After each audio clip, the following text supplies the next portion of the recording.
Hello, we are going to be presenting over Protecting American Soldiers, a case study. My name's Kaya Beaker, and also here we have Arnaud Desbeaux. Kylie Phillips. Stephanie Herrera.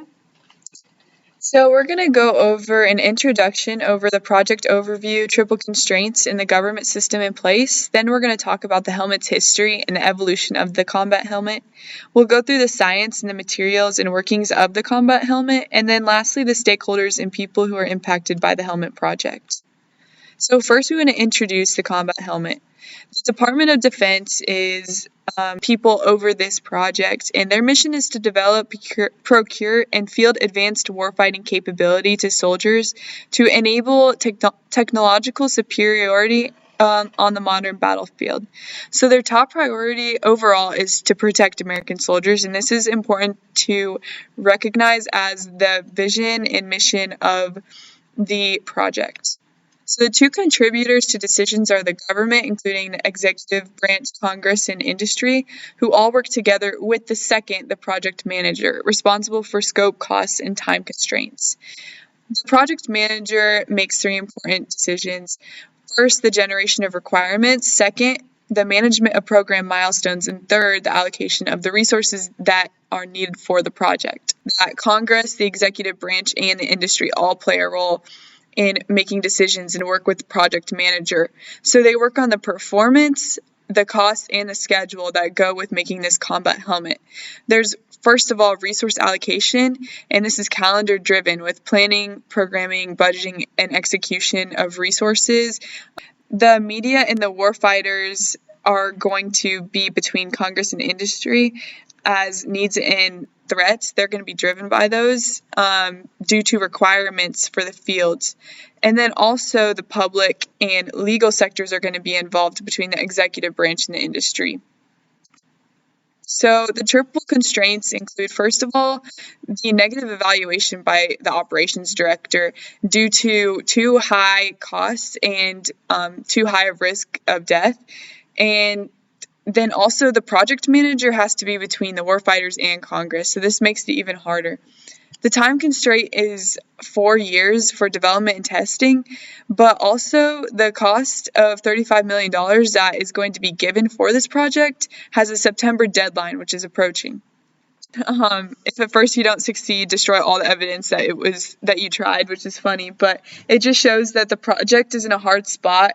And remembering the stoplight colors, it could be set behind. And the project has a lot of hurdles. The challenges are between the Department of Defense and the threats involved. So the Defense Acquisition Institution is very complex and bureaucratic. There's an accelerated pace of technology innovation and rapidly evolving threats involved. And the declining defense budget is not helping. So it's simple to focus on development, procurement, and field advanced warfighting capability to soldiers, and this will enable technological superiority on the modern battlefield. I'm going to talk about the helmet's history used by the soldiers over the years and how they improved. So the first helmet was a M1 helmet. It was made of heavy steel and wasn't very comfortable. It could stop bullets but didn't protect well against hits that didn't pierce the helmet. The second one was a PAHGT helmet in 1980s. He used a lighter material called Kevlar, making it much more comfortable to wear. It also did a better job to stop bullets. The third one was a modular integrated communication helmet. This one was from the mid-1920s, and it's at built-in communication system. It still uses Kevlar for protection. The number 4, the advanced combat helmet, was from the mid-2000s, was a big improvement. It was lighter, had better protection against bullets, and was more comfortable because of the padding inside. The number 5, in late 1990s, they start to use a new material called high molecular weight polyethylene.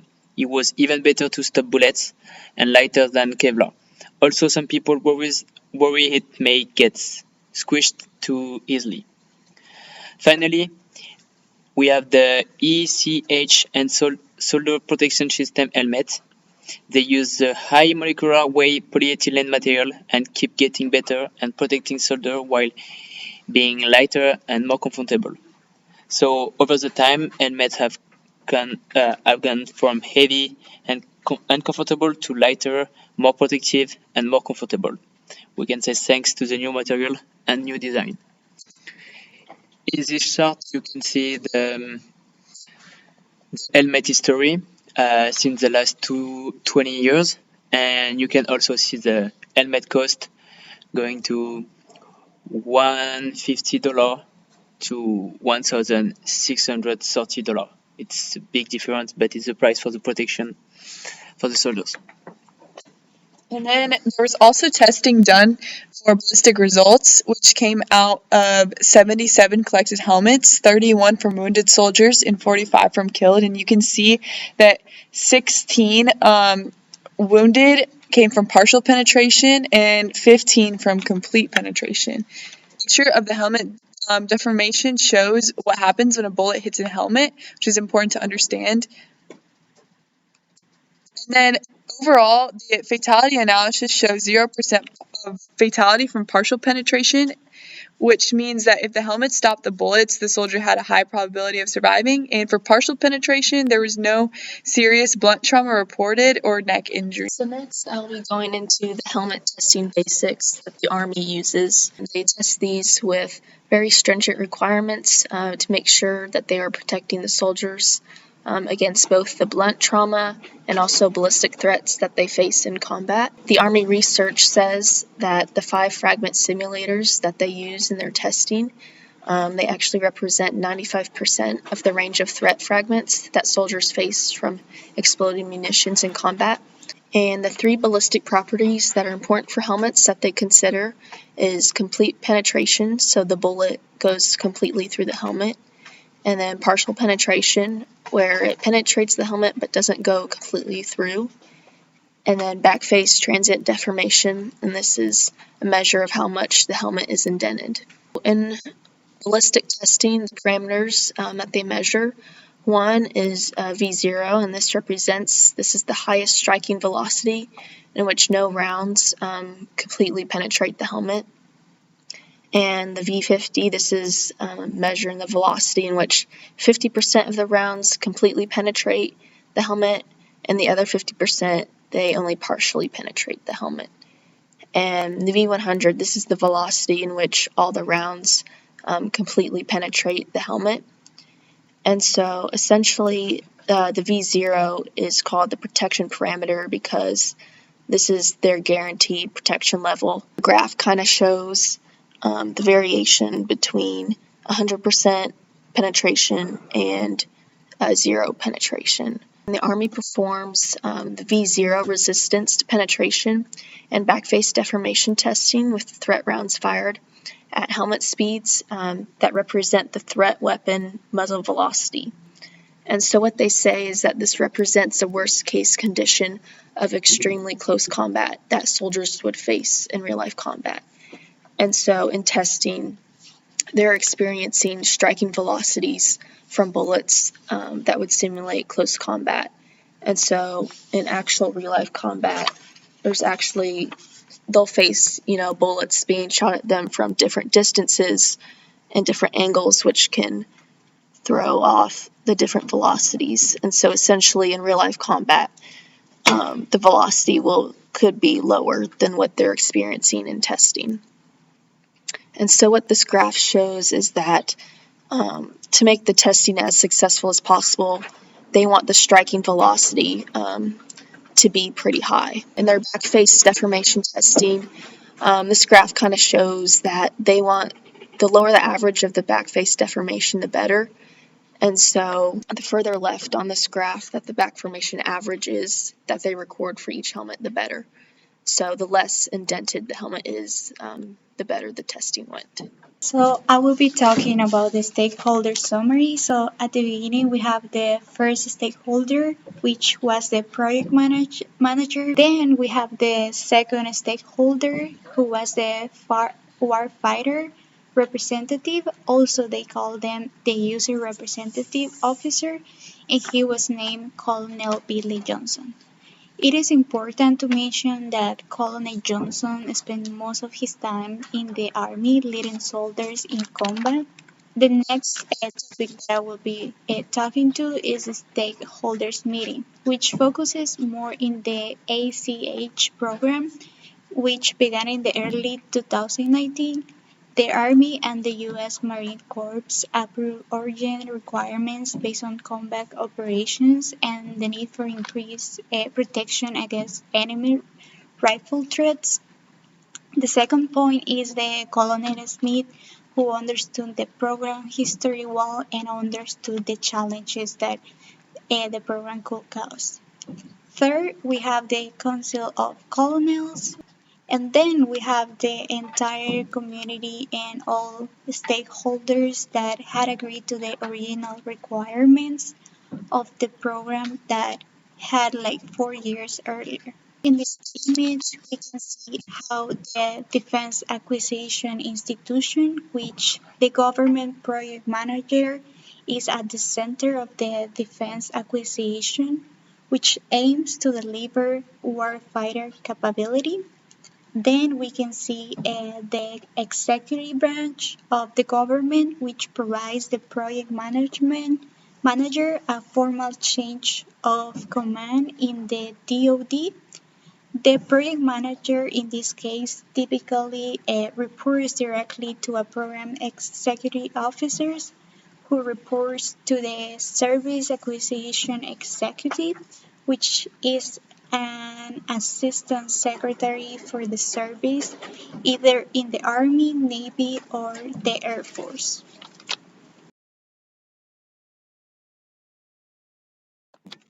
All right, so now we're just going to go over an overview of the project case. So first of all, the key stakeholders in the ECH program, initiation decision, and how to manage their expectations. So the key stakeholders include Colonel Bob Smith as the project manager, Colonel Billy Johnson representing the warfighters, and Colonel Harry Crisp representing the testing community. Colonel Smith manages their expectations by facilitating open communication, addressing concerns, and providing transparent information about the technological possibilities, program constraints, and potential risks associated with different paths of decisions. Second of all, we're going to talk about if the ECH program would be considered a technology push or a capability pull and what the implications are to these. The ECH program can be considered a capability pull program, driven by the urgent need for a new helmet to address protection against rifle threats in combat. The implication is that the program's initiation is influenced by identified warfighting needs rather than the ability of specific technologies, which may lead to faster decision-making but could also create challenges in the technology integration and alignment with the requirements. So how should the ECH requirements be set then? Should increased protection or weight reduction be emphasized? Which one? Well, setting the ECH requirements should involve a balance between the two, the increased protection and the weight reduction. The emphasis should be on optimizing protection levels while minimizing the burden on soldiers by reducing the weight and addressing both safety concerns and the soldier comfort and mobility. So the right balance lies in achieving optimal protection for soldiers while minimizing the physical and cognitive burden imposed by the combat equipment. Second, this balance will require careful consideration of trade-offs between protection levels, weight reduction, and other factors such as mobility, fatigue, and overall combat effectiveness. So the Army sets testing protocols based on existing standards for helmet testing and may need to adapt or develop new protocols specific to the ECH unique characteristics, such as its use of high molecular weight polyethylene technology. The second point is testing protocols that should ensure a rigorous evaluation of the helmet's performance against ballistic threats, lung trauma, and other relevant criteria to validate its effectiveness, and safety for soldiers. So, some of the advantages of a formal program or record will include a structured development, testing, and procurement processes, ensuring through requirements, analysis, and stakeholder alignment. However, it requires more time and resources. The next step is rapid acquisition, which approaches to offer a quicker fielding but may sacrifice through analysis, and testing, potentially compromising safety and effectiveness. Criteria for comparing the approaches include timelines, costs, risk mitigation strategies, stakeholder satisfaction, and the ability to meet warfighter needs effectively while maintaining accountability and oversight. So the key stakeholders include Army and Marine Corps leader, project manager, Congress, industry partner, warfighters, the American public, media, and functional experts. Managing their expectation involves clear communication, transparency about program progress and challenges, addressing concern promptly, and seeking consensus where possible, engaging stakeholders in decision-making process and providing regular updates can help align expectation with reality. Balancing development test data versus field data. The Army must consider both development test data, which assesses helmet performance under control condition, and field data from battle damage helmets worn by soldiers in combat. Development test results provide insight into helmet design and performance characteristics, while field data offer real-world feedback and effectiveness and durability. Decision making should weigh both types of data, recognize their respective strengths and limitations. Stakeholders may interpret the same development test data differently based on their perspective and priorities, emphasizing the need for the clear communication and contextualization. Warranty concern of the testing and medical communities. Concern raised by the testing and medical communities regarding the ECH's potential risk of head injury due to excessive backface deformation from rifle rounds are warranted. These concerns stem from rigorous testing protocol and analysis of battlefield data indicating potential safety risks for soldiers wearing the ECH in combat situation. So, addressing the concerns with the Congress and media and the American public. So, the Army should engage with the Congress, media, and public transparently, providing detailed information about the ECH program and their testing results and all the risk assessments that they are doing. And then the advantages, disadvantages of various courses of action for the path forward. Some advantages of proceeding with full rate production include potential for increased protection for soldiers and meeting their urgent operational needs. The disadvantages may include higher costs and safety concerns. Alternatives such as further testing or redesign of the helmets or exploring other options for helmets would mean that there could be delays and additional costs and other potential risks to the soldier's safety. And then lastly, how to quantify the benefits, such as saving a soldier's life and comparing these benefits with long-term potential health problems from the weight of the helmets. So quantifying the benefits of saving a soldier's life through helmet protection involves assessing the probability of the life-threatening head injuries and comparing them with the potential long-term health problems like concussions or the neck injuries that could result from the weight of the helmet. And so decision makers, they must figure out how to balance the immediate life-saving benefits with long-term health considerations So considering the overall well-being and operational effectiveness of the soldiers. All right, so that is the conclusion of this project on protecting American soldiers through that combat helmet. And we just want to say thank you for listening and have a nice rest of your day.